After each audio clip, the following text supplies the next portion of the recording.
The Kremlin released a list of officials attending peace talks with Ukraine in Turkey, and one name was noticeably absent: Vladimir Putin.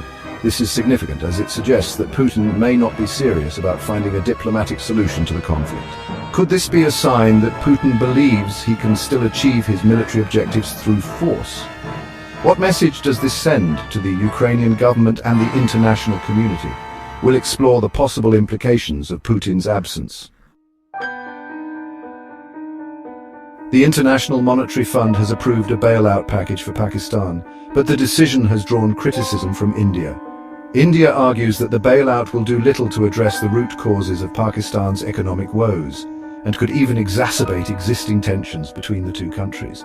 We'll examine the reasons behind India's objections, and what the IMF's decision means for the already fragile relationship between these nuclear-armed neighbors. On the front lines in eastern Ukraine, soldiers are watching the news of potential peace talks with a mix of hope and skepticism. They've seen firsthand the brutality of this war, and many have lost friends and comrades. We'll hear from these soldiers about what they hope to see come from the talks and their fears that any agreement could leave them vulnerable to future Russian aggression. Chapter 4. Construction is underway in Gaza as part of an Israeli-US aid plan that has drawn sharp criticism from the United Nations. Critics argue that the plan does not go far enough to address the humanitarian crisis in Gaza and could even be seen as rewarding Hamas. We'll examine the details of the plan, the arguments for and against it, and the potential consequences for the Israeli-Palestinian conflict. Chapter 5.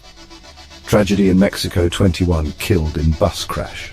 At least 21 people are dead after a horrific bus crash in Mexico. The cause of the accident is still under investigation, but early reports suggest that the bus may have been traveling at a high rate of speed. We'll bring you the latest updates on this developing story, including the identities of the victims and the ongoing investigation. Chapter 6. Bipartisan backlash against Trump's Qatar plane deal. Former President Trump is facing criticism from both sides of the aisle for accepting a plane from Qatar. Critics argue that the gift raises serious ethical concerns and could potentially compromise US foreign policy. We'll examine the details of the plane deal, the legal and ethical questions it raises, and the potential consequences for Trump. Chapter 7. Carney's cabinet faces uphill battle. Prime Minister Mark Carney's new cabinet is holding its first meeting, and they face a daunting array of challenges. From a struggling economy to rising social unrest, the new government will have its work cut out for it.